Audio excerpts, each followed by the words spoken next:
Okay, so I just shot a low budget feature film in only 15 days, and I mostly use tube lights to light the whole film. Now, I didn't exclusively use tube lights. I'm not gonna BS you here with that, but I shot so many scenes with just tube lights. And I thought this was kind of a remarkable thing. Using these really inexpensive lights, you can get like 4 to a pack usually. They're really easy to control. You can use them on apps, and I just shot so much of this movie with tube lights, and I think they're just such a useful tool. I wanted to break down some scenes from this movie, some shots. So let's go through a bunch of shots from the film and kind of show you how I use tube lights to really be the main workhorse light for this full feature film. So if you don't know what tube lights are, let me just show you real quick. So tube lights are, tube style LED lights. These are from Nanlite. These are the Nanlite Pavo tubes. Talked about them extensively on the channel before. I've used them a bunch. They're RGB. They're really bright and they're battery powered, which is a big deal. And you've probably seen some people using these online. I call them a P007. It's just a pool noodle cut down to size. You put them on the tube and it creates just a little bit of a softer look for the tube. You kind of rock it like this in pretty much any scenario, unless you need a little more intensity for some reason, then you can take it off to get a little bit more out of it, because this does cut quite a bit of light. But that's what's kind of crazy about the tube lights, is they're still pretty powerful and battery operated. So like a lot of this film was shot outside or in scenarios where it was hard to get power. So using tube lights with batteries built into them really sped up production for us. Now we're trying to shoot somewhere around 700 shots in 15 days. So having a light that's nimble, quick, and can basically do everything, it's already a little soft, is a really big deal. We're starting out here in night. These came in really handy at night. I would say they're useful all the time, but they're mostly useful in environments where you don't have to completely compete with the sun, obviously. Vertical made sense because it's the bounce. And what's great is that they're already 4-foot tubes. They already can be soft. You put the pool noodle on top of them, they're even softer. Here we're even talking about bouncing it to make sure there's even extra soft light. And if you're doing this on a low budget like we were, obviously I have kind of proper gear here, but you can get some sort of bounce or neg or these types of things at like Walmart or a department store or something like that. You don't have to use the kind of fancy bounces.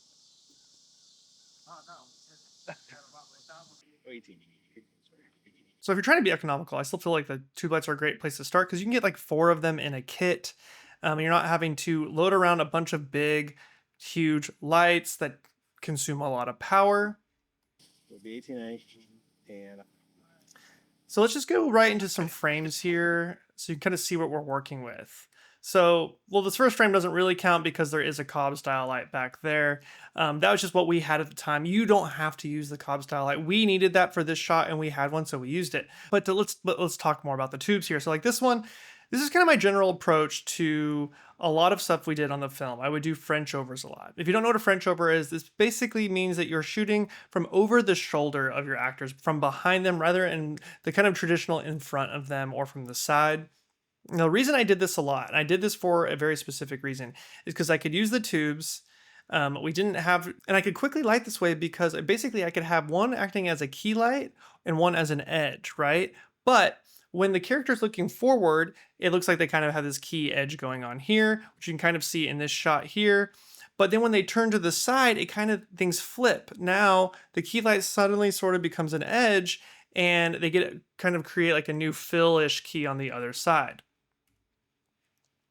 And you can kind of leave the lights almost set up just like that if you had like a 4th or 5th tube light, and you could put them both there and you could light shots back to back like this. So this one too, same thing, right? We've got a little bit of a background light, tube light splashing into the trees, and we also have one acting as an edge. Maybe they're even the same light, and then we have one as a key. This one's a little bright, but I'll probably bring that down in post later. That was probably just a moving fast thing, but you can see in this one here, the whole formula is working here. Now I'm going to show you this formula a lot more going forward, so pay attention to that because this is something that we did a lot.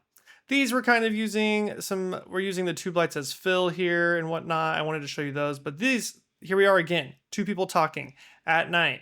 We've got a tube light over his shoulder. We got a tube light filling in the front here. And that's just off this kind of dock that we're shooting off of. Pretty much always with the pool noodle on, unless you need more intensity. The pool noodle does cut quite a bit of light. Most scenarios, not a problem, but sometimes if you need more intensity, you'll have to take the pool noodle off. The same kind of formula here, right? We got like a key light, which is the tube, and then a little edge. Now in this scenario, we are backlighting the water because it's really, really far away, with like a 720 and a 1200 on the background. But that's a different scenario. For most things, and you'll see as we get forward here that the tubes will work just fine. And often at night, I'm probably white balancing somewhere around 3200 Kelvin, and my lights are set somewhere between 5600 and 6500 Kelvin. And then I have a kind of bleach bypass kind of look on my LUT, on my color, that's giving that silver hue that moonlight would give. Okay, so before we move on to the next setup, I do want to thank the sponsor of this video, which is Squarespace. Squarespace is an all-in-one platform to present your work online. Start a completely personalized website with design intelligence from Squarespace. Design intelligence empowers anyone to build a beautiful, bespoke digital identity to use across your entire online presence. Maybe you want to start an online store to sell your photography or other products. Squarespace has the built-in functionality to get one of those up and running quickly, and I've actually been using Squarespace to run my online stores for almost a decade now. And of course, if you're like me, you're probably looking to build a portfolio, which Squarespace has tons of features for that very thing. You can even create private galleries for client work using these tools. And as you acquire work through your website, you can now collect payments using branded invoices, manage client info, feedback, and payment activity all in one place. So if you're looking for a home for your work, you can do that with Squarespace. Click the link in the description to get 10% off, and I want to thank Squarespace for sponsoring this video. Okay, so let's go into a more traditional setting here where we're inside and we're not competing with any exterior stuff. I just wanted to show you that exteriors first because, I mean, these are all battery operated. We were able just to quickly go out there, not have to plug anything in, and start lighting our subjects really fast. And that's where I think the battery being included in the light is such a big deal. So here, what I really like about the tubes is that you can mount them as practicals, you can mount them to the wall, which we did here, which I'll show you in a second, and it creates a lot of contrast and control. You don't have to use big modifiers if you don't want to, and you can put them in really small areas, and they are a nice intense light in a small controlled area. So rather than creating a huge spread, which is nice, it's softer if it's a big spread, but you can put them in little pockets and kind of paint the scene with them. So here we're leaning into the practicals to start. LEDs already on the wall there. You can see that over here. We've got these monitors as a source as well. So we start there. We always start with our formula is what are the lights already in the room? And then we can start moving to our close-ups. So what we do is we have the tubes up top, and I'll just show you a video here real quick. Mounted to the wall. So you can see here, we're looking away to mount it. And so we're actually mounting them up there and then just controlling them with the app. So we're leaning into these practical lights down here, but then we're controlling our own from the top here. So if you go back to these shots, basically anything we're doing in this room is going to have some sort of tube backlight, some sort of tube fill light or key light. Can turn both directions, are still getting sources on either side. Same here, we're leaning into the monitors, but then we'll also have a tube light from above, right? Always being able to fill in and then creating shadows throughout the rest of it to keep shape there the whole time.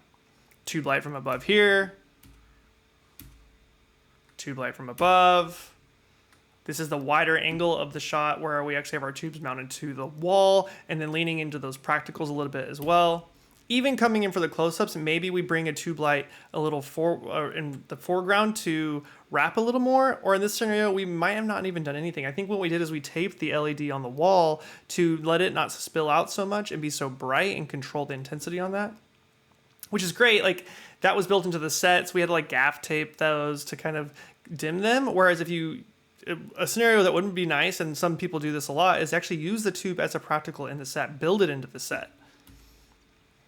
You can see here, really nice soft light, leaning into the practicals, but then having our tubes from above.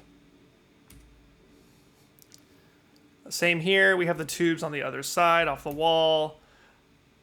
You can kind of see it in his catch light here, the tubes coming from the top. A little front lit there, but it's kind of necessary for a narrative sometimes to do it that way.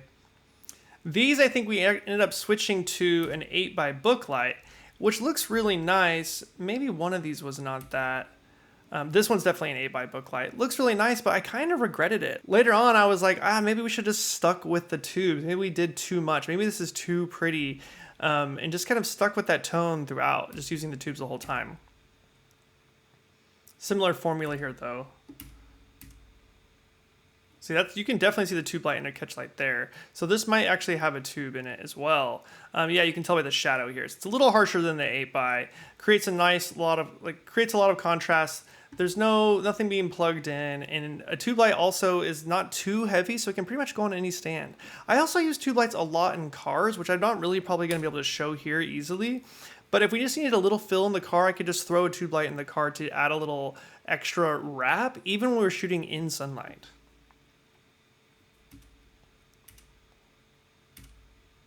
Tube light, backlighting him here, a little bit of wrap in the front, same thing here. Tube light over the top here. We actually did bring that one in. I do have some footage of that, if I can find that real quick. But you can see how, like, generally speaking, we always have a tube light with the P007 on it. We're just walking around the room whenever we need it. What's great is that you don't always need to stand with tube lights, so this one's just literally thrown up on the top of this wall here, and it spills down, but we get more control this way rather than just using the monitors as practical lights. They're RGB, they're bicolor, so you can put them onto what other color, any color temperature you want. Over the top here for her close-up. Following the formula, lean into the practical, add a tube to create more wrap and get more control. You can also throw grids on these tube lights. I actually use the Amaran grids. They're a little bit cheaper and quicker to put on the tubes rather than using the Nanlite grids. I mean, that makes it just more controllable. Not quite as soft, but you can get a lot of spill off the walls if you use the grid lights. I mean, the grid modifier. This is where we switch to the 8x and see the big difference in what's going on in the room and what you have to control. We're actually having to control spill off the side here with a flag, which is not something that has to happen as much with the tube lights. I kind of just wish I just would have stuck with the tube lights.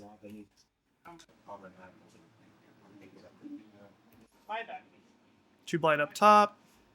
All right, let's move on to some other setups. You're getting the idea. Kyle here, the gaffer, using his app to control the lights. Really handy that way too. They're all the same. You kind of know what to expect from them. Here.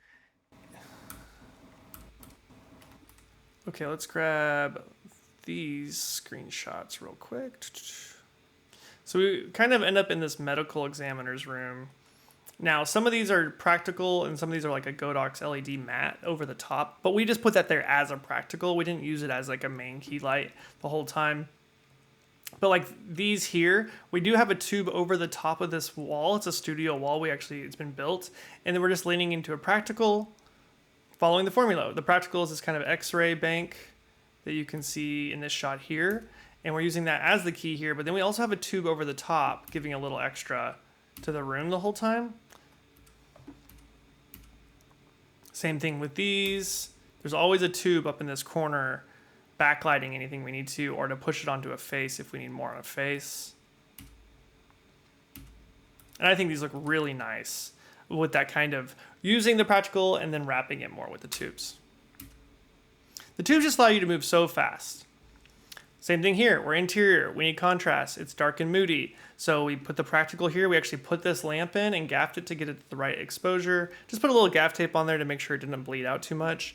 And then tubes over the top. So let me show you that real quick. You can see, oh, this is how we use the tubes outside, but unfortunately I don't have footage of that to show you. See, tubes on either side, kind of like our French over setup. We've got two that are creating a wrap, basically an edge and then a key, or they can kind of blend together depending on where the subject is looking. See here over the top on arms, which is also really handy about them. See, there's not a lot of spill happening here. It's still soft, but it's controlled because it's just that line of light. It's bouncing a little bit off the wall, but not much. And there's light enough, you can put them on a C-stand, throw a Cardellini on there, and then arm them out over in places that would be really hard to put like a 720 or a 1200 or a giant LED light. And then you would need, you know, like an actual boom arm or a C boom or something like that. This scenario, a C-stand works just fine.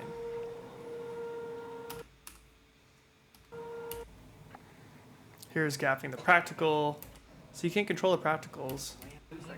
This is for a different setup. We'll talk about that in another video. Actually, I think I'm gonna do a whole video over just shooting at night and my approach to that. So subscribe if you wanna see more of that coming up. YouTube has not been showing my videos like it used to. They've changed their algorithm. So if you do like my stuff and you wanna see more of it, definitely give this a thumbs up. Use the bell notification if you need to. But my videos are not going out like they used to.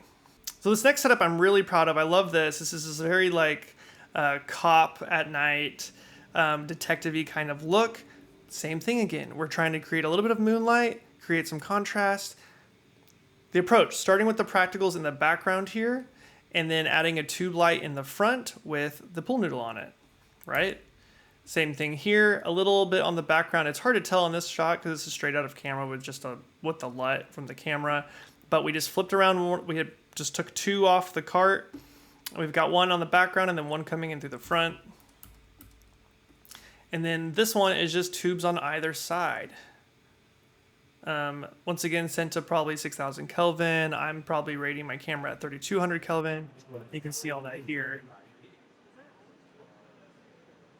Cardellini on a stand. We actually had to use my van for this shot.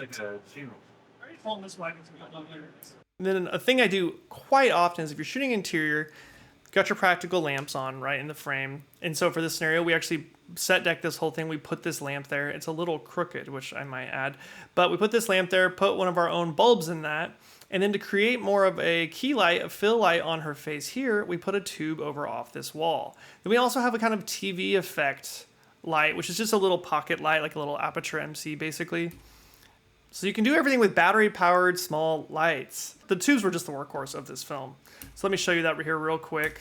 Two setups here. This one we'll talk about too. So first we had to black everything out. This was day for night. Our initial thought was to give a little bit of moonlight here. And so he built this really fun rig where it's going to black out the window, but then there's this tube to act as moonlight. We didn't end up using that. We ended up just letting a little daylight spill in instead, which worked out, which is a little bit more believable. But you can see here how I've got the tube on one of these little things I call a chicken foot. Chicken foot is basically this little tripod that you just put on the bottom of the tube, and then you can set it anywhere. And that's what I love about these. You can just start painting with these things. You put them in corners, you can set them on things. Big fan of the tube lights in that way too. So we've got it on the little stand there. It's adding a little bit of a key light to her. We may have turned this really far down. I may have turned it off in the end, but it's something I do often, is where I set a real lamp in the room and then I put a tube on like the adjacent wall to create a little bit more wrap for the subject. We slowed that down because we couldn't turn it down. And so that was for this shot here, right? That's for these here, kind of making that lamp wrap a little bit. We also have a 2-foot tube light behind her, just creating a little bit more of the glow on the wall, which you can see in this shot. A little bit back here, because it just was really too dark because of this black curtain we had. So just a 2-foot, which also goes a long way. You've got your 4-foots, and those are the ones you're probably going to use the most. But a 2-foot, if you need to get into a smaller space. 2-foot back here on an apple box. No stand needed. That's creating just a little bit more glow behind the chair there. And then we flip around here. We've got our tube light on, or maybe just the lamp on over here. But then we wanted this kind of moonlight in the background and a little bit of an edge on the TV to separate it from the background. And that's when we went into the kitchen here and brought out the tube lights again. So we've got a 2-foot here on a stand, catching the edge of that TV. And then this 4-foot one, we ended up, I think, putting on a stand here. And it's just kind of splashing down into the room, giving a little bit of moonlight glow. So you can see that. I mean, on this one here, I mean, a little bit of that. There's a tube light off to the side, just splashing here, and then another tube light up top here, just glowing ever so slightly, acting like there's some moonlight coming in. It's pretty dark on this shot here, but you can tell that's what we're trying to do. Tube lights. I mean, look at all these setups that we're using the tube lights. And then here we go again with the same approach. We've got our lamp on here. We put a B7C, an aperture B7C in this lamp so we can control it. But then once again, it's now we need to fill it. This is another day for night, and I'll show you that in a second. But basically, we're trying to create a book light without running any cables or anything, and creating a lot of softness with those tubes. So we got tube for this, which we'll talk about in a second, tube for this. So here, let's kind of look how this worked. So we did have to black out all these windows, which was a whole ordeal, but that was just the time of day problem that we were working with. Trying to shoot this whole film in 15 days means that sometimes you need to be shooting a night scene during the day. But for all intents and purposes, if you came inside and you were shooting at night, this could all be done with tubes, right? So we're double diffusing here, tube through a P007, pull needle, bouncing off of an ultra bounce, and then through another silk here. So we got a nice little book light coming in for her little key light there. And that's just leaning into the practical and then wrapping it farther around with the tube light. Same thing for the flip. I wanted a little bit of fill to still act like this lamp was on in the room. So it's splashing off the wall, sitting on one of those chicken foot tripods. They just act like a little knob. And same thing on the other side. It's acting as a little lamp fill, double diffuse, little book light, a little duvetine on the side to get it off the wall. So that was these two shots here, right? Then we want to come in for this one. We've established a lamp in this room earlier in the movie. We've got a tube light out here filling up the living room, and he's kind of outside the living room here in this bedroom. And now he needs a little lamp light on his face. So we simply just set up a tube on the bed, on a foot, P007, bouncing off the wall, and that's how that shot was lit. Nothing else to it. For this one, same thing. There's just a tube off to the side, splashing on everything. Still gives you lots of shape because it's skinny enough to give you shape and not spread everywhere. So it still looks like just a lamp in the corner. Tubes look like lamps in most scenarios. So I have one more setup here, I believe. This is a nighttime setup. This one did have some bigger lights in the back, which we'll talk about in a second. But for the main components here, we're using the tubes again. We're following that same French over approach. So we got a little moonlight here, right? And that's from a tube light. And then his close up here, his main light, we did have a fire built, and we do have an aperture nova out here to accentuate that fire, but we ended up bailing on that later and just using a tube light. So we've got a tube light in the front, giving him this kind of fire look. We've got moonlight over the back, which is also a tube light, just set to a different color temperature. Same thing here.